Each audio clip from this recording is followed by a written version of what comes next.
Rotten Tomatoes has this movie which was directed and created by Zack Snyder at 25% by the critics and 63% by the audience. It has influenced by many genres and movies, which is so easily noticeable. It is Rebel Moon Part 1, A Child of Fire, currently streaming on Netflix.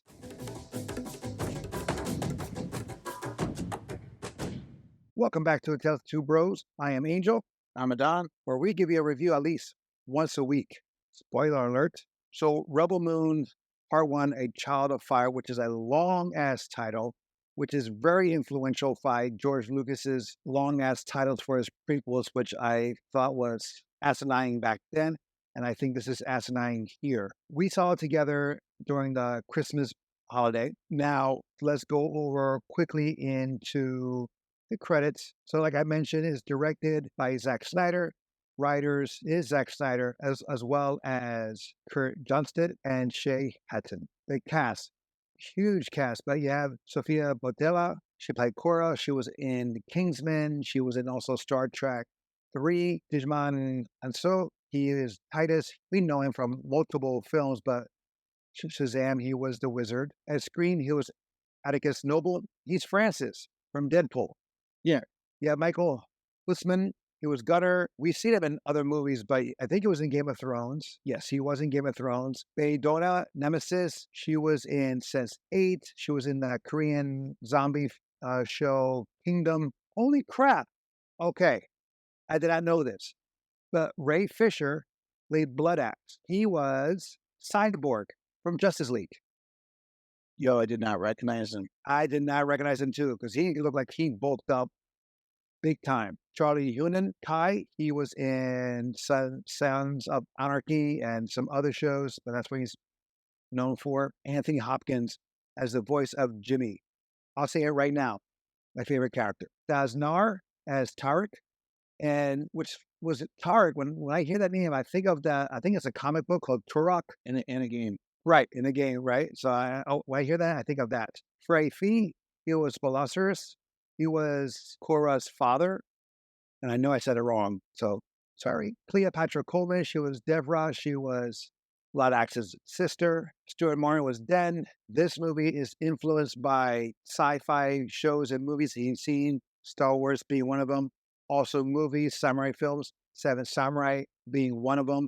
And it's very clear there, as also the anime that we know of, Samurai 7, has the futuristic approach to the lore of the Seven Samurai, and this is futuristic. We've seen other shows like The Mandalorian where they do episodes that are very influential of Akira Kurosawa's work, Yojimbo being one of them in The Mandalorian. Here we have similar, but it's Seven Samurai, where a bunch of people gather together to help protect a village or to prepare a village to protect itself. But in this movie, the first one, is about that collection of those heroes. Sure. What was your initial thought? I think for me, well, I already know who my favorite character is, but this movie is visually stunning. But that being said, I want to say now, Zack Snyder is the American cinematographer, American director, as John Woo is the American Asian director of Asian cinema, in the sense of the heavy use of slow mo. Okay, so I heard this comparison and I think it's very accurate. Zack Snyder to slow-mo is like Michael Bay to explosion. I understand that, but the thing is, like, who else we know in cinema, Asian, American, what have you, that loves slow mo? John Woo. Fair, fair. Hard Target, Mission Impossible, The Killer, Hard Boil. Uh, I haven't seen it, but I bet in Silent Night, his latest American direct project, it probably has mad slow mo in there as well. I'm just surprised there wasn't pigeons here or doves in this movie. There was one big bird. Is that the same? Unless he was using it as an homage to John Woo. I don't know, like so it would have been white. Very true. Like so, I mean, yes, this movie is very stunning. Is beautiful to watch. I did enjoy it. Is it amazing? No, I had to say that. Film? Yes, it's a very good popcorn film. The action is good. I mean, granted, the last part is a little unrealistic. Okay, like listen, I'm all for women fighters and women heroes. That's great.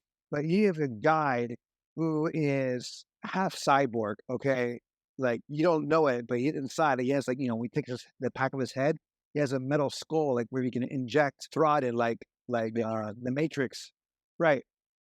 So he's like and he's getting beaten up by a girl by human, all 100% human, and not fall off that rail, whatever that thing was that was hanging in the air. I mean, they did give like the exposition that she was the most dangerous soldier of the empire. Yeah, but that's different. I mean, that's you could be anyone and portray the empire, if you will. I mean, she was the Ray of this story.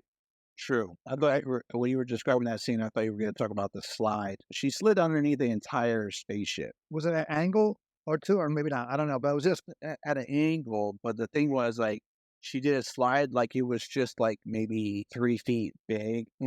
Where she was sliding underneath, and the thing was built like a skyscraper. yeah. There's a lot of unbelievable moments here, which 100% did not make sense to me. But that being said, being a sci-fi film and a fantasy film, okay, sure, go with it. But for me, I think it should have been handled differently, in my opinion. Especially this movie is long as hell. Like I said, it could have been a lot shorter if he freaking cut down his slow-mos. It could have been easily a 90-minute film. I heard there might be a director's cut. Oh, I hope not.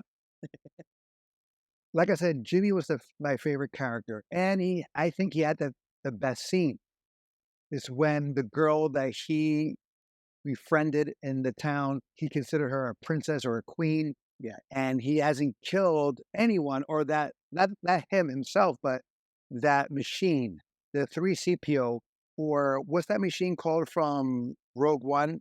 'Cause that's what it reminded me of. Oh, yeah. I don't remember it, but it used to be a assassin droid. It was a soldier machine. It just Right, stopped killing right. after their king had died. Was it a king or queen? No, I'm sorry, after the princess died. Okay, because they were like in charge of protecting her, to my recollection. I don't know if they were in charge of they were in charge of protecting the king. Let's go with that. Okay, my favorite scene is just with him, and like I said, he was the character with the least screen time, or one of the main characters. I'll say less screen time if you consider him a main character, is when the girl he feels is the princess of that town, The innocent, and as it were. right, and the empire, or in this case, they can be more, they can be Nazis. We can call them Nazis because they were dressed like Nazis, pretty much, almost like carbon copy. He's threatening that he'll take her out, that the Nazi, and Jimmy's just looking there, staring. He picks up the gun, he stares at the gun, he looks at the girl and the guy that's holding her hostage, and he just fires. I was like, we were shocked by that because the way it was so subtle. You don't see any preparation or any sign that he was going to do it. Right. Because And the blaster's laying flat in his hands for the most part. And it's not at an angle that you would say, oh, he's not taking aim. it wasn't an angle, but not in a subtle, not a dramatic way that you can see a big difference. Exactly. It was a little angle, and then he puts the gun down and runs away. You're like, he's going to be one of the seven. And then he runs away. Hey, it wasn't. Well, he may be because we had a betrayer. We had, what's that disciple that backstabbed Jesus? Judas. Yeah, we had a Judas cyborg. He didn't make it, right? Right, Blood Act. Do you have a favorite moment? I did enjoy the fight scenes more than some of the other. Like, I like the bar fight scene. And I think she had better technique in the bar fight scene than she did in the bar as far as fighting wise. Which was a good scene, which led up to Jimmy coming in and saving the day. But her fight scene with the guys was pretty good. I just find it funny though, because they have the guns, but they don't use it. They end up going hand to hand combat. And those who do have the guns, like stormtroopers, they wait to shoot.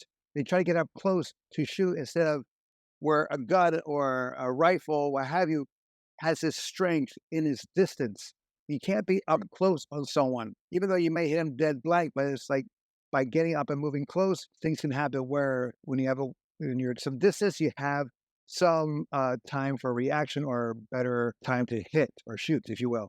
Correct. I also like the introduction of Nemesis with her versus Spider Queen, we'll call it. Yeah, I did and I didn't. I found it too long. I don't And I like It was just that. I thought it was cool. Right, but the thing is, like, she's sliding underneath the spider several times, not once taking out the leg. Sure. Not once she hit the body, she hit the belly once, where all these times she's sliding, opportune time to do it. I thought when she hit the belly that was going to be it. Like the energy Right. would just drop out or something. But Yeah. no, she's supposed to be the skilled That's fighter of the crew. They didn't show that here because a skilled warrior would not waste time. Mhm. It will dissipate the threat as soon as possible. Well, they also explained to her afterwards, like she's an assassin. She killed like 17 higher generals in the Right. army and their entire crew that was with them. Like, Okay. And 'cause again, if I'm you're not disagreeing with you. I'm just saying that, right. like, yes, she should have been able to been a quick kill. Even if she's Yeah. a retired assassin, it should have been a relatively quick. Now, do you have a weak moment here? Like, deep. Okay. I already mentioned the thing about the skyscraper falling. Yeah. Uh, Right. that one just it was gonna bother me till the end of time. Overall, it just doesn't feel anywhere original. I mean, like you don't need something to be original to be good. And like I was watching it with you, and I was like, "Oh, this is Soldier with Kurt Russell." Right. Yes. Yes. And then the other one was what? The other one was with Mario Van Peebles, I think. Oh, Sono. Solo. Yes. And because for those who don't know, Soldier's a big call out. Is basically you have a kid who was raised to be like the ultimate soldier or warrior. Then the new branch or whatever order comes in, kicks that one out, or they escape. They get picked up by a village, and they now find peace. And then the old group of military shows up, and now they have to protect that village. That is essentially what we just ran into here. The difference is they took that and now they added in the Seven Samurai, where like, okay, we need to hire seven more or however many more soldiers or warriors, and then bring them in. We didn't get more of the general, the genius general Titus. We didn't get anything on him other than they go to the arenas to meet him, and he looks like a drunkard that's just laying in the dirt. We don't get no backstory other than he was a genius general. And I'm like, I was interested to find out more. Like, we got way more introduction for Turok or Terror, the Nemesis. Not so much for Blood Axe, but Blood Axe wasn't near that. Right. I also want to mention real quick though, so you have like the father who was played by Corey Stoll. We know him from Ant-Man. He was Yellow Jacket. And also that Corey Powers, Uh, huh? you're talking about Moda. Of the village, the father of the village. He's the head of the village. Yeah, Right. like father, like biological father. Guy. No, no, no. They call them father out of respect. Mm. And you also have Carrie Ells, who is the king, and we know him from Robin Hood, the Mel Brooks comedy, The Princess Bride, The First Saul. True, but you only see him in flashbacks and not much of him. But still, he was in it. Yeah, there's a lot of faux pas here where I think that well, here's the thing with Zack Snyder. Even though he can shoot beautiful films like this one or Sucker Punch, he has issues with editing. It does feel chopped. In some parts. In some parts, it feels chopped. But again, the editing of the slow mo and all this stuff. But like he'll put one piece which is meant to be or fits better in another area, he puts over here, which makes really no sense. He did that a lot with Man of Steel and Batman versus Superman. He did with Sucker Punch. He may have done it with Watchmen. That's just one of his flaws. And when you have the power to direct things, and you know when like people like Netflix gives you the power to do anything you want, and sometimes it's the wrong move. Sometimes you need to be surrounded with no people instead of yes people. Well, you said this yourself. As much as you love the George Lucas universe, you don't want George Lucas all hands on deck. You want him to like start something and let other people finish. Well, yeah, you know that's why we have Empire Strikes Back, Yeah, which is considered better than the original, or Return of the Jedi, which is a good closing of the original trilogy. Mhm. It may not be the best one, but is a really damn good one in the sense of telling Luke's and Vader slash Anakin's arc in that aspect. I can't really say or pinpoint so many faux pas except for some of the fighting like I mentioned. But what really gets me, which I think is a big mistake, is to keep Atticus Noble alive. I think they should have picked someone else, a successor. Oh, I called that too.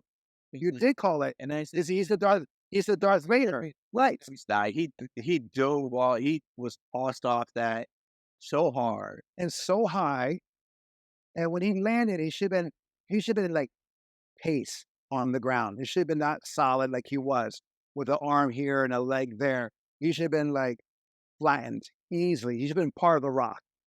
Eh, They bring him back in, and then the two references that we got from there was Demolition. Demolition Man He was in the same exact position. and the Matrix. Yeah, when Neo's found in the tube before, when he awakens. I just felt like it would have been better. Like, okay, fine, you get the information, you extract it from him, and then you put it into another being or another commander who seems more dangerous, more threatening to them. Or even the father figure, the one that erased her, supposedly, Right. Well, he's the one that's, giving an order. but it also felt like Captain Marvel in that scene where he's talking to the leader.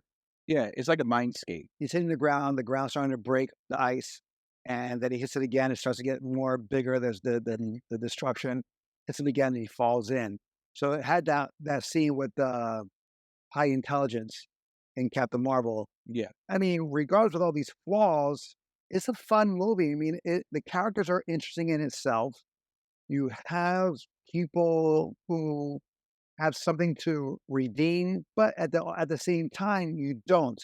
Meaning, like, you want to get revenge, you want to make some money, come with us. yes. And that's kind of weak. I mean, it's kind of like that in Seven Samurai, but not really. Oh, I didn't see a Toshido Mifune character because in Seven Samurai, Toshido Mifune was a character that very loud, very obnoxious. He had a big ass sword. I'd love to be a Blood Axe, but that wasn't it. Blood Axe was more Calm and refined, more.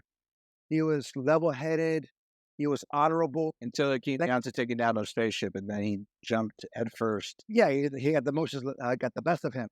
But like in Seven Samurai, Toshida Mifune's character, he like befriends the kids. He cares for them. Where he showed before that, it was all about him. I didn't see a character like that here. Did you? Now, maybe if anything, it would have been the pilot. Then he turned into Judas. Yeah, I mean, oh, and it had that actually in the second movie. possibly. Yeah, but you also have those machines like that capture them, similar to like that Beetlejuice statue. Yeah, it had that same kind of look, but this time, well, yeah, because in Beetlejuice, they captured, I think, Catherine O'Hare was captured in the thing.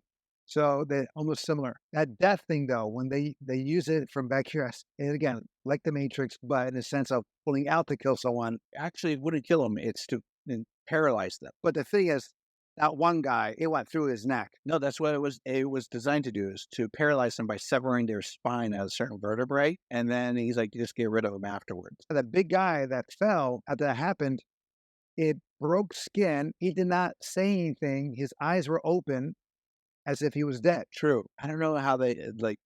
They say it's to paralyze them, but that's the exact. No, I understand that, but I think that was like more extreme. Now, is this worth the watch? I would say so. You know, for a popcorn movie, I'm glad it wasn't in theater. I was going to say that. Now, is it worth the own? No, it's not. It's good to watch. Maybe one and done for some. For me, I'll probably watch it again. I'll probably watch it again before the part 2 comes out. But that long as title, why do people do that? Why do companies do that? It doesn't need it. No, Wrestle Sign Part 1 or just Rebel Moon. I don't understand Child on Fire. Or just call it Child on Fire because that Child on Fire is her. She was a child. Remember, she was 2. I was thinking maybe the princess, because remember the princess had powers or whatnot. Right, but she's not on fire. Neither was she. I'm just saying, it's in a sense like that. Covered in dirt. Right, but the princess was the one that could bring things back to life. Yes, and she was glowing at one point. So maybe it's about her. Like you said. It just makes it more confusing if the title doesn't. Right, but I mean, you can call it Rebel Moon, you can call it A Child on Fire, but the whole damn thing. Also, who did that?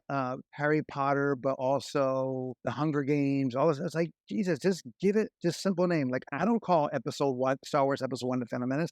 I call it the Phantom Menace. I call it Attack of the Clones. I call it the Revenge of the Sith. I don't give the whole damn freaking 10, 12, 20 word in the title. It's George Lucas screwed us over or screwed us up by doing that. He started it, and now everyone's trying to follow that, and it's like annoying. Sorry, it's got a vent. Apparently. What's your score for this? So again, to go back to Rotten Tomatoes, is 25% by the critics, 63% by the audience. I would give it in the 60s. I would give it 65. Being generous, 70. I mean, I have seen worse, aka Aquaman and the Lost Kingdom. What about you? What about your score? 67. Fair enough with me. Dad will up. You haven't seen it yet with him? I mean, granted, it is long. It's a long. It needs to be cut. We just got through The Creator. He would have stayed up for that. That's visually beautiful too. I know Butch will love it. It's only because of strong female lead. Yes and no. All right, guys, that is our movie review. Movie or action review? What would you say? Well, action movie. All right, guys, that is our action movie review of Rebel Moon Part 1, A Child of Fire. Have you seen it? This is always your favorite moment. Until next time, we'll be the next time. I'm Angel. Aladon. Love you, bro. Love you too.